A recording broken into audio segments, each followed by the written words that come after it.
Hit it, hit it.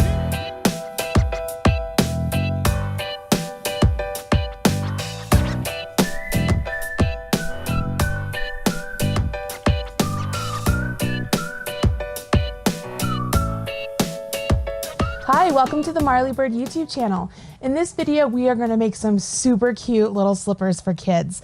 These are called the Child Fur Boot Slippers. And when I say fur boot, I'm talking they look like real fur. Look at this stuff. This is not your regular old eyelash yarn, guys. This has eyelashes on both sides and it's super thick. It looks like it could be some sort of like a Muppet, huh? It's so much fun. So we're going to learn how to use this yarn. We're also going to learn how to sew it up onto some really cute little soles of slippers, and we're going to have these really great fur slippers. Look down here. I'm going to show you what I need you to do once you download the pattern over at redheart.com. Did I mention this is a free pattern? It is totally free. All right, so when you download your pattern over at redheart.com, you're going to see that it comes to you something like this.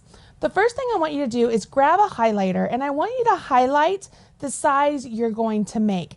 The reason I want you to do that is we're going to go through the whole pattern and we're going to highlight all of the numbers that pertain to that particular size. It will help you keep place in your pattern to make sure that you are not accidentally working one of the other numbers when you should be working one of the smaller numbers. So for this pattern, I'm working the directions for the child size 4 to 8.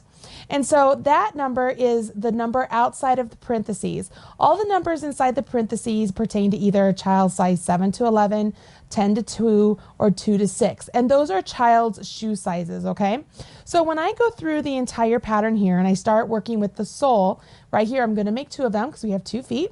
I can see as I'm reading along the pattern and I get to the section where it has a number and then a parenthesis and then there's 3 numbers within the parenthesis.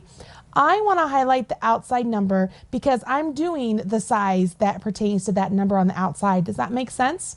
I carry on and I do that throughout the whole pattern, whether it's an actual stitch number or it's a measurement number. So that way I know where I need to be in the pattern. Once you do that, it just makes things so much easier as you begin working the pattern, okay? Okay, so go grab your pattern and then do all of the highlighting I need you to do for your size. Grab your materials, join me back here. I'm going to get you started on how to make the sole of the slipper, and then I'm going to show you how to work into the yarn.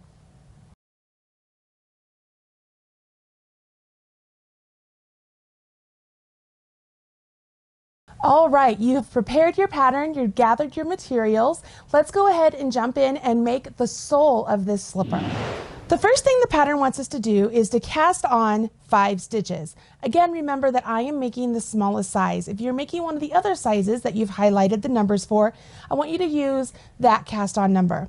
I'm using the long tail cast on for this method, and you'll notice I have 2 colors of yarn that I'm working with. The reason is throughout the entire sole of this pattern, you want to hold 2 strands of yarn. So I've chosen to do 2 different colors so that you could see how this looks, but you don't have to use 2 colors. You can use just 1 color or a variegated, or you can use 2 colors, completely up to you. I'm going to do my long tail cast on. If you need a refresher on how to do long tail cast on, please visit the Marley Bird YouTube channel directions for long tail cast on, and you will get all the instructions you need right there. So I've cast on 5 stitches, which is what I wanted to do because that's what the pattern tells me to do. The next section says that we're going to do an increase, and this whole pattern is worked in garter stitch, so we will be knitting every row. We won't have to do any purls. The first thing it tells us to do is to KFB. That's a knit front and back. So what we're going to do is we're going to go into this first stitch, and remember you have 2 strands, so you're going to make sure you go into both strands of yarn. We're going to go in, we're going to yarn over our needle and pop those strands out, but we're not going to let this stitch jump off our left hand needle yet. What I need you to do is take your right hand needle and really extend that stitch that you just created, swivel your right hand needle around, and we're going to go into the back leg of that same stitch that you just went into on the left hand needle. Now we're going to knit again through the back leg of this same stitch. And now we'll let that stitch jump off the left-hand needle, and we've created 2 stitches. We have 2 stitches where there was 1, and you'll notice that one of them looks like a purl and one of them looks like a knit. Totally perfect. That's what we want it to be. So we knit front and back the first stitch, and then it says to knit to the end of the row. So I'm going to knit to the end of this row. Another little tip I'd like to make is as you're working along and you might lose count of where you are, and the fact that we have to make 2 of these soles identical, it's really helpful if you use a little stitch marker, or not a stitch marker, I apologize, a pencil, and do a little tally mark on your pattern. Or Red Heart has these really cool counters, like stitch counters that go on your finger, and so you can keep it on your finger and you can just hit the button and you can know whenever you finished a row. So you could use either one of those. I'm here and I've turned, and it says for row 2 I have to do the same thing. So I'm going to do a knit front and back on this side now. I'm going to go in, knit the first stitch, extend my needle out just to give myself enough slack to swivel around, and go into the back leg of that same stitch. See, I'm in the back leg of that same stitch, yarn over, come out that stitch, and then I'm going to let my left stitch jump off. So I have 2 stitches where there was only 1. And then I go ahead and I knit to the end of the row. When I complete this, because I did 2 increases, I'm going to have 7 stitches. Now it says I need to work even in garter stitch, which is knitting every row, until my piece measures 2.5 inches. So this is where I think it's really important to keep track of how many rows you've completed, so that way you can make a sole that's identical to the one you're creating. So all I want you to do right now is I want you to go ahead and knit until you have the correct number of inches that you need for the size you're going to make, and then join me back here and we're going to go on to the next part.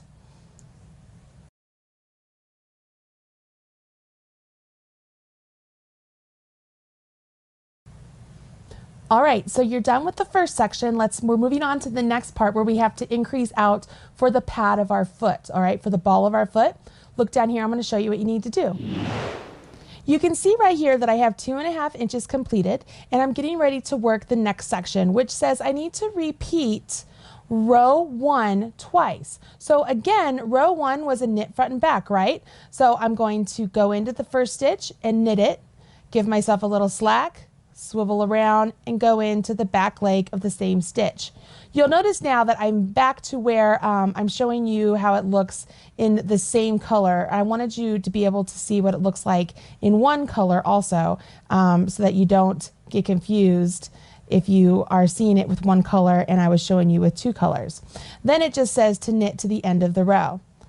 You can also see that I am doing this English style for those of you out there who like to see the instructions, English style as well as continental.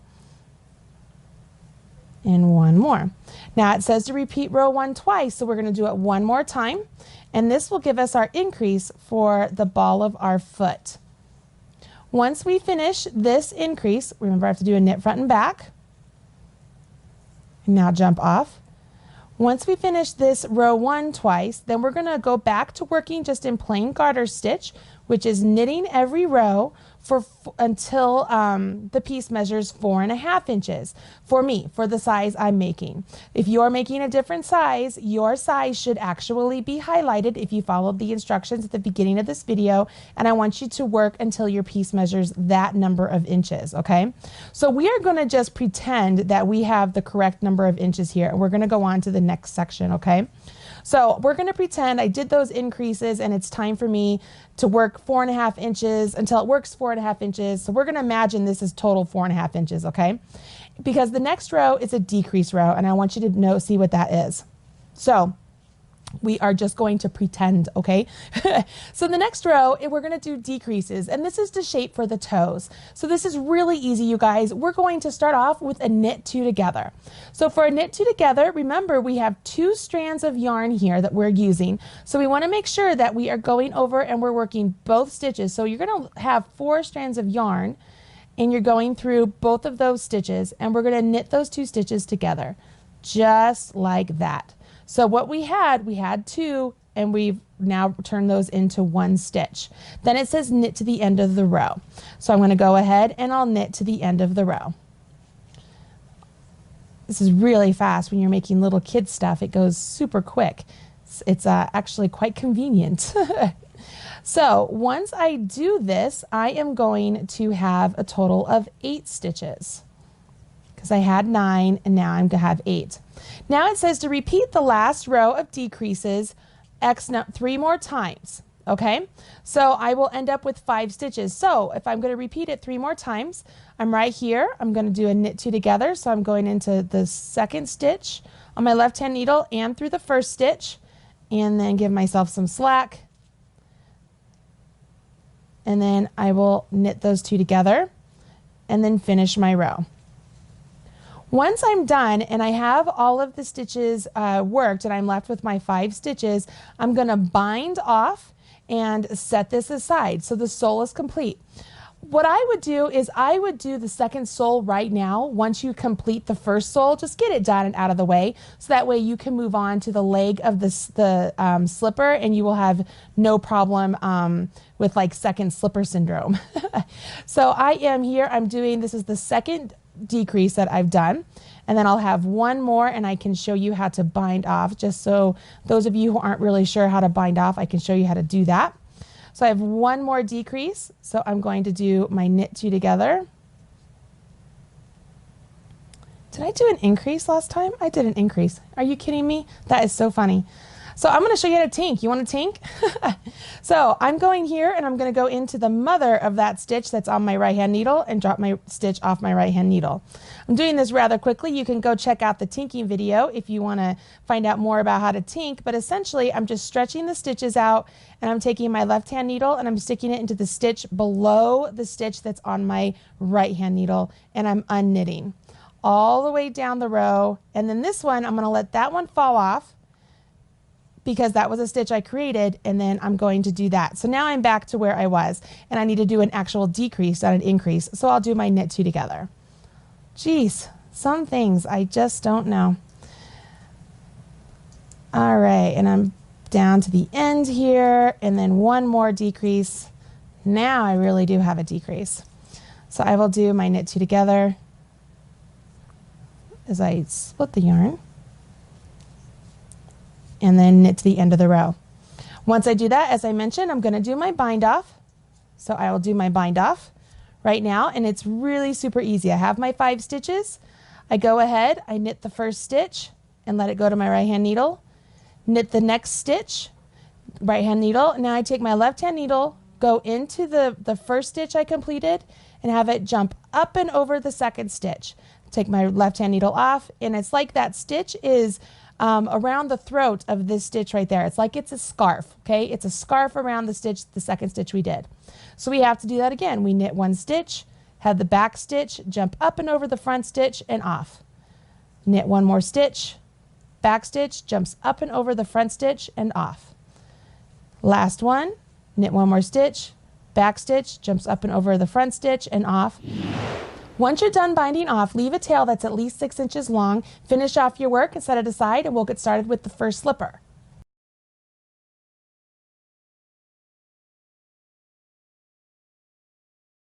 All right, you have 2 soles of your slippers complete, and it's time to jump into the fur body of the slipper.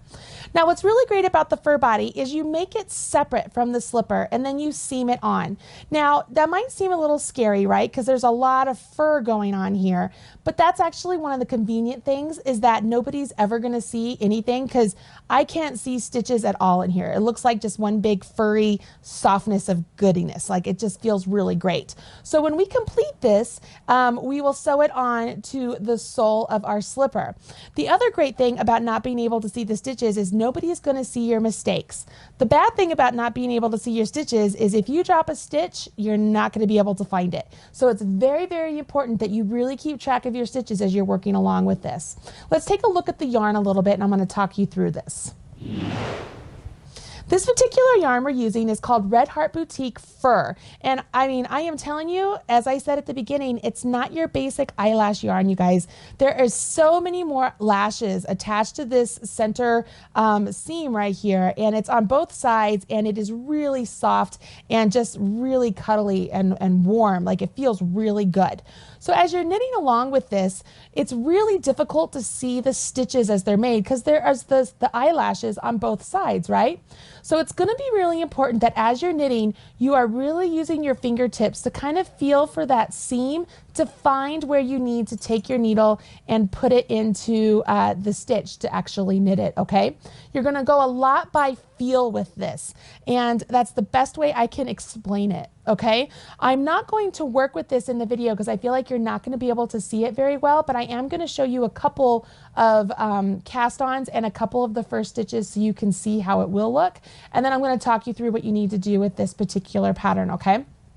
So the first thing the pattern wants you to do is it wants you to cast on 17. So I'm going to go ahead and I'm just going to do a long tail cast on, and I'm just going to do a couple of stitches here. Like you can even tell I'm doing a slip knot, right? It looks like kind of a mess, but I promise I'm doing a slip knot right there. Okay. So I have my slip knot, it's on my needle, and I'm just going to do the long tail cast on. And the reason I chose the long tail cast on is it really creates that nice first cast on edge, knit edge of your work. So as I'm going along, I'm just going through the motions. I can't actually see stitches. I can't see a window. I'm just going through the motions, right? So if I were to cast on, let's just say whatever, however many I have there, and I turn and I'm getting ready to work my stitches, you can see, I'm going to move these out of the way. You can see that you can't see, right? It's very difficult to see. But I can tell you that as I hold my finger here and I move them along the stitches, I can feel that center seam of the stitches, and I can sense where the stitch actually is. And again, when I talk about the center seam, it's that center seam right there. I can feel it on my needle. So as I get ready to start working my knits, I'm holding my yarn just like I normally do, and I bring the stitch forward the best I can and kind of use my needle to rub across and find the seam. Okay, you see how I'm doing that? So then I can kind of tuck my needle in and underneath, and I can feel the grab there. I can feel that I'm actually in a stitch, yarn over and create my knit stitch just like normal, and jump off. See what I mean about if you drop a stitch, you're kind of lost. So you don't want to drop stitches here. So I'll try this again. If I bring this one forward, I'm just kind of using my needle to kind of feel it, and I can feel the seam. Can you hear that? I'm going over the seam there. So I can take my needle and I can go right underneath that seam, and I can feel, oh, look, I'm in a stitch. I can feel that. You have to go you have to use a lot of feeling when it comes to this particular stitch pattern. And this one, I can see the seam. You see that seam right there? So that's kind of nice. I can see the seam, so I can see the stitch, and I can go in and I'm in an actual stitch and I can work this. So that's how you're going to work with this yarn, okay? So let's take this and set this aside. I'm gonna walk you through how to do this part of the pattern, and we're gonna go back and we're going to use the two colors that we had used before just to show you how this will work, okay? So I'm just gonna grab let's stick with the same needle. The needle you use for the fur yarn is actually much larger than the needle you use for your sole yarn, the sole of your shoe, and you already know that for sure. So I don't have to really point that out, but just so you know, I'm using this same needle I use for the sole just because I'm using the same yarn. So I'm going to pretend I'm doing the fur right now, and I'm just going to cast on my 17 stitches, okay? 5, 6, 7, 8, 9, 10, 11, 12, 13, 14, 15, 16, 17. Okay, so imagine those were the 17 fur stitches. The first thing the instructions tell you to do is to go ahead and knit 8 stitches, okay? So you're going to knit 8 stitches just like normal. So you knit them. And again, when you're dealing with the fur, you're going to have to, it's like you're going like this with your needle with the fur. Can you see that? And you're feeling like you're trying to find the seam so you can go into the stitch, okay? So we're going to knit 8 stitches. 3, 4, 5, 6, 7, 8. Now it says that it wants you to add a marker. So I'm going to take a marker and I'm going to put it on there. When you're dealing with the fur, you want to make sure you're using really large markers. That way you can see where they are. Then you're going to knit 1 stitch and then place another marker. What we're doing is we are marking the center of the toe of the slipper.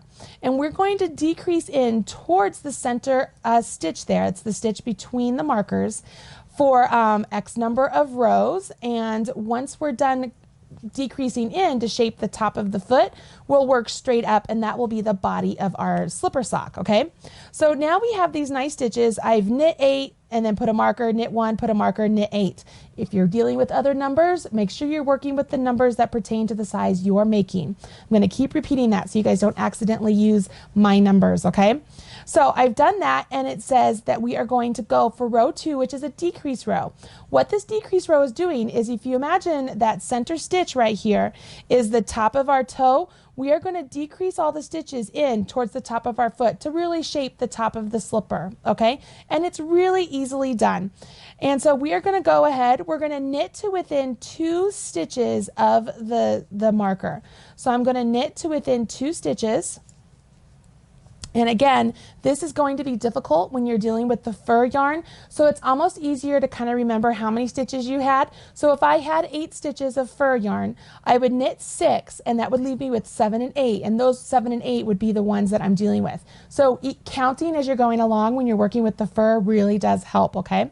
So I'm right here, we're gonna do our decrease. And our decrease here is an SKP. So what we're gonna do is we're going to go ahead and we're going to slip the next stitch as if to knit. So I'm gonna go in as if to knit and slip it. I'm gonna knit the next stitch, and then I'm gonna pass this slip stitch up and over. Now, at first when I came across the pattern and I saw this, I was thinking to myself, why didn't the designer just have you do a knit 2 together? And the thing is, just doing a knit 2 together, it made it so that it was, how do I say this? It was difficult. It was difficult to do the knit 2 togethers with the fur yarn. And so actually doing the slip 1, knit 1, pass the slip stitch over, it made it a lot easier for a decrease. So I slip my marker, I go ahead and I knit the next one. I slip my marker, and again, I do the slip, knit, and pass slip stitch over. So I slip 1, I knit 1, and I pass the slip stitch over. So I've done my decrease, and I knit to end. I'm going to repeat that row, okay, doing the decrease row 2 times more for the size I'm making. If you're doing one of the other sizes, it could be more times than just 2. Once you've done that, you're going to remove the markers, and you will work another 2 rows or more rows. For me, it would be another 2 rows in garter stitch, and then I would bind off my work, and I would bind off just like I did the sole of the slipper. Okay, go ahead, grab the appropriate size needles and your fur yarn, cast on the number of stitches you need to do, and create the fur part of your slipper. Once it's all done, join me back here. I'm going to show you how to connect it to the sole using stitch markers for placement, and then we're going to whip stitch them together and finish up this really cute slipper.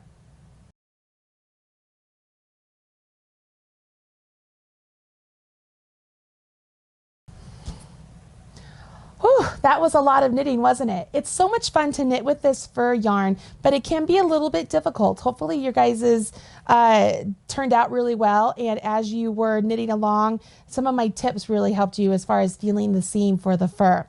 Now comes the challenge of how do we weave in these ends, and how do we join this to the sole of the slipper that we completed. Look down here, I'm going to show you how we do that. The first thing I did when I noticed that I was going to have a really hard time weaving in this end, you know what I did? I was like, you know what? You can't see any of the stitches anyways. And I think that if I just weave it in using my crochet hook, I'm going to be just fine. So what I did is I grabbed a large crochet hook and just willy-nilly, I just poked it in. So I just poked it in anywhere, kind of grabbed the yarn, and I pulled it through with my crochet hook. All right. And then I did it the opposite direction. I poked it in, grabbed the yarn, and pulled it through with my crochet hook. You can't see where I just tucked it in, can you? And as long as I go one direction and then turn around and go back the other direction, I'm going back the other way now, I feel like, you know what, that should be plenty good enough as far as weaving in this tail. It's a little bit tricky, but I felt like this was a good way to do it. Look, it's not coming undone. I did it already to the other side. You can't tell where it is at all, and it looks really good. So that's how you're going to weave in this tail. If you haven't already woven in the tails of your sole, you need to go ahead and do that also, because once you get this attached to the sole of your slipper, it's going to be really difficult to get in there and weave in your tails. So make sure you've woven in all of your tails right now, okay? So we've done that. The instructions say, I'm going to go ahead, I'm going to cut this tail because I've woven it in quite a bit. And I'm just cutting it right there at the seam. Set that down there. You'll get a little flybys, but they're all right. They're going to be just fine. No more than the little girl that gets these slippers are going to pull off, right? Okay. So I know that this is the bottom of my slipper boot that I've created. And this was my cast on edge. And the instructions say to go ahead and fold the project lengthwise on the cast on edge. So if I fold it this way along the cast on edge, and then it says to mark the center. So this is my center point, okay? So I'm gonna go ahead and I'm gonna use one of these big fat markers that I've been using all along, and I'm gonna mark my center point, okay? I'm also going to mark my center point on the sole of my sock also, or my slipper sock, okay? So my center point here, and you know what? This can be a guesstimation. This doesn't have to be absolutely perfect, is right there, okay? What's going to happen is I'm going to match up those 2 points, and as I take the edge of this slipper sock, I am going to start seaming it to the edge of this slipper, okay? And I'm just going to match up those 2 points, and so then as this edge comes around and it matches up all the way along here, along there, all the way to the back, once both are all the way sewn up to the back, I'll whip stitch this edge here all the way up, and the boot will be complete. Can you see that? How it'll be like that? So I found it easiest, once you match those 2 up, we also want to match up the different sections. It's just easier. So if I know that all of this needs to be meeting up, and this edge here, I got to find my edge. There's my edge. And I want that to be at the center back. So I'm just going to pin it to my center back. And then I'm going to do the same thing on the opposite side. I'm going to grab this edge. I'm going to find it. I'm using my fingers a lot to just kind of feel it, feel where it is. I'm going to pin this again to the other side of the center back because I know that's where they need to meet up. I'm just trying to make it easiest for me as far as seaming, right? So if these 2 points meet up, I'm going to go ahead, I'm unbuckling the center point of the boot, and I'm fastening it to the center point of the slipper. I'll take the slipper point out. Okay, see where I am so far? Okay, I think I did the wrong edge up here. I did, so I'm going to undo that. I did the outer edge. Where am I? Did you hate that? There it is. Yes, I did the outer edge. I need this edge right there. That's the edge I want. So I have my edge right there because it's coming up, and I have it pinned right there. Okay, now you can see it looks a lot easier. So now these are my 2, this is the body of the boot. So those will be seamed together. This down here, the whole cast on edge is what's getting attached to the bottom edge of this boot down there. Okay, you see that? That's where we're going to whip stitch it together. And again, we're going to do this as by feel as we can. So I'm just grabbing, again, I'm grabbing my 2 colors just so you guys can better see where I am joining things. And I'm using a bent tip steel tapestry needle, okay? I find these really easy to use when I'm trying to dig in into stitches, and they work through the acrylic yarn really easily, okay? So I love using steel tapestry needles. So I'm going to thread my needle, and this is really easy. If you take the eye of your needle, push it up against the yarn, and then pinch the yarn right around the eye of your needle, pull that out, take the eye of your needle and wiggle it on, and look at that, super easy. I made sure that I have a length of yarn that's long enough to go around the whole piece, and I'm going to start on the back of the heel, okay? So I'm going to start back here. And if I wanted to make sure things are just evened up even more, if I wanted to make it easier for myself, I can just grab that. I'm just grabbing a little section of the fur, attaching it to the heel there, and I'll do the same thing over here. I'm grabbing a little section of the fur and attaching it to the adjacent part of the sole, okay? Can you see that? So now everything's kind of really secure in place as much as possible. I'm going to join my yarn with a, just in a manner, how would I say this? I just kind of join it in a figure 8, just right here. I'm gonna go up and I'm gonna pull this up as much as possible until I have a little bit of a tail left, and I'll come back down and I'll come down on this side.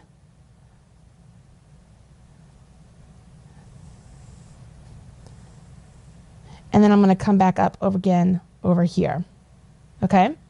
And again, I'm just going on the outside edge of the sole of my slipper. And then now as I'm going around, I'm just going to do whip stitches. And whip stitches, it's literally just going in and out, just going like this all the way around. So I'm going to go into my sole of my slipper and I'm using my fingers. You can't really see, they're on the inside, and I'm feeling for the edge of the fur, and I'm just sticking my needle right through it. So I kind of feel for the edge and I'm sticking the needle through and I'm just whip stitching it. So I'm pulling this through. If I can grab the yarn appropriately, there we go. And I've done one. So I'll come back up, I'll go to the next section. Maybe I can split through the stitches. I can feel the fur, I have to feel it. I'm sticking through both of them. And then I pull through again. Okay, you can see that it's just joining right there. It's rather invisible because the fur is so dense. Go ahead, go all the way around the sole of your slipper and join me back when you're back to your beginning point, okay? And then I'm going to show you how to seam up the bottom part of the slipper, okay?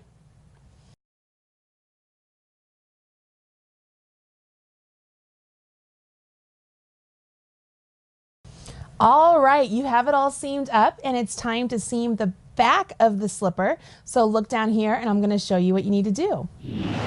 You can see that I'm taking out the markers that I had in place, holding the sole in place with the fur. And I've went around just once, all the way around, joining the fur to the sole. If you wanted to go around a second time just to make sure everything was in place, you absolutely could. But you can kind of you'll see I have my fingers in there and I'm kind of feeling around to see if there's any gaping holes. I don't feel any. The stitch markers or the things that you have holding everything in place really do help. Hopefully you guys did give those a try. So what we have to do now is if I flip this, there we are, right? What I need to do now is I need to seam up this section. So what I'm going to do is I'm using my fingers here to find the edge. So there's the edge right there. It's the bind off edge. There's one of them. And then I'm going to look up here and I'm going to find the other edge and it's right there.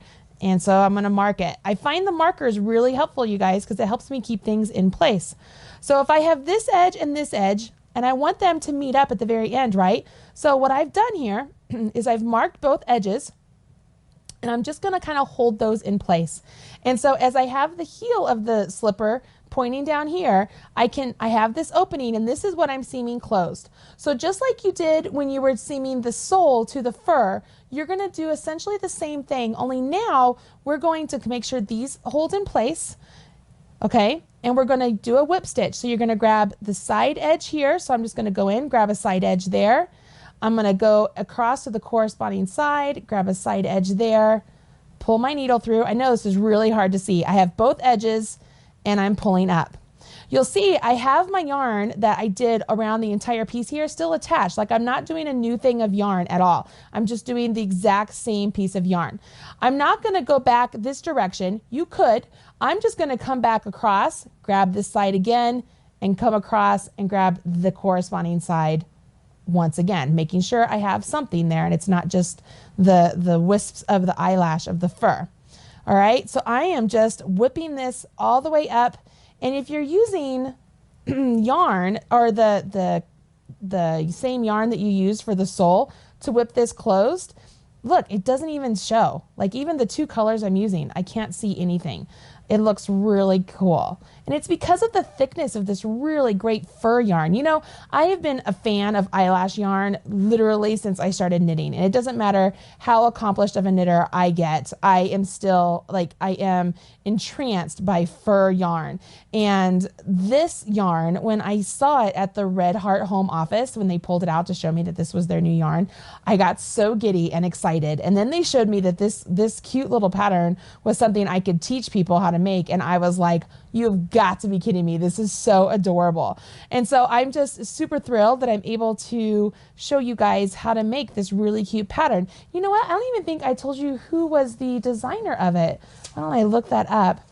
So of course, oh, Heather Ladinsky, of course. Heather Ladinsky is awesome when it comes to designing things like this. She just is really super talented, and it's not just baby stuff and such that she designs. She does all sorts of items. I know that I've seen sweaters and all, you know, you name it, she's done it. Here at the very end, I'm at the very end up here, and if I just kind of look, I can kind of see my yarn right there. So if I kind of fluff my eyelash, look at that. I'm fluffing my eyelash around it and it's invisible once again. Ta-da! I love that. It's so much fun. As far as weaving in these ends, what I like to do is I'm up here at the top, so I'm going to go in one last time over here to this side, and when I come back, you'll notice that I'm holding my finger right there. I'm kind of holding the loop that I had created, right? So the loop of what's coming back. So when I come back over, I'm going to come up through that loop just like I'm making a knot, because I'm going to make a knot.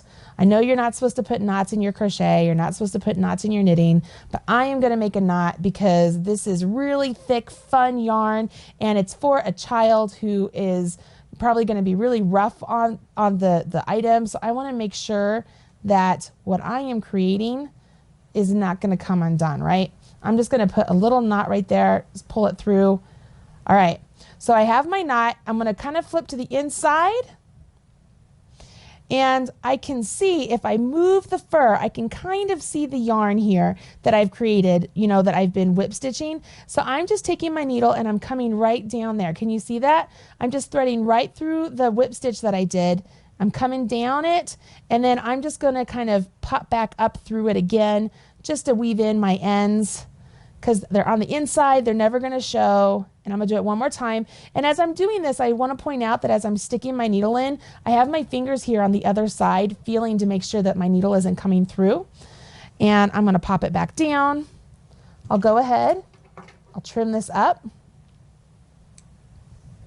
set this aside. Let's take a look. Look how cute these are. Oh my gosh, these are so adorable. Okay, so I have this cute little slipper. Look how cute they are. So cute. Such subtle shaping. Let me put that down. Can you see that? Such subtle, let's try this again. Subtle shaping when we did our little shaping decreases, and then we shaped up to the foot or up to the leg. If you wanted to add elastic to the inside of this, you totally could. Or if you want them to kind of be nice and slouchy slippers, you could do that as well. Okay, now you know how to make these super cute little slippers. Look how cute that is. Oh my gosh, that is just too adorable. I love this little boot. They have it in several different sizes. Again, look at your pattern, highlight the sizes that you're going, or the size you're going to make, and get some of this really great fur yarn. It's Red Heart Boutique fur. It's super great, you guys. It's so soft. And I can see lots of Christmas presents coming away, lots of really fun, even Halloween or birthday parties. Oh my gosh, imagine how cute this would be for us, like a birthday gift to a little girl. Super adorable. I love this. Okay, I hope you guys enjoyed today's video, and you will go out and grab some of this really great new yarn and make these super cute slippers by Heather Ladinsky. Don't forget, it is a free pattern over at redheart.com, where you can find all sorts of free patterns and video instructions taught by me, Marley Bird. Please hit subscribe right here on the Marley Bird YouTube channel so you're up to date whenever there is a video released. I also have a newsletter you can sign up for over at marleybird.com. And as my kids say, please smash that like button to make sure other people know that you did enjoy today's video. Thank you so much for watching, and I'll talk to you again soon. Bye-bye.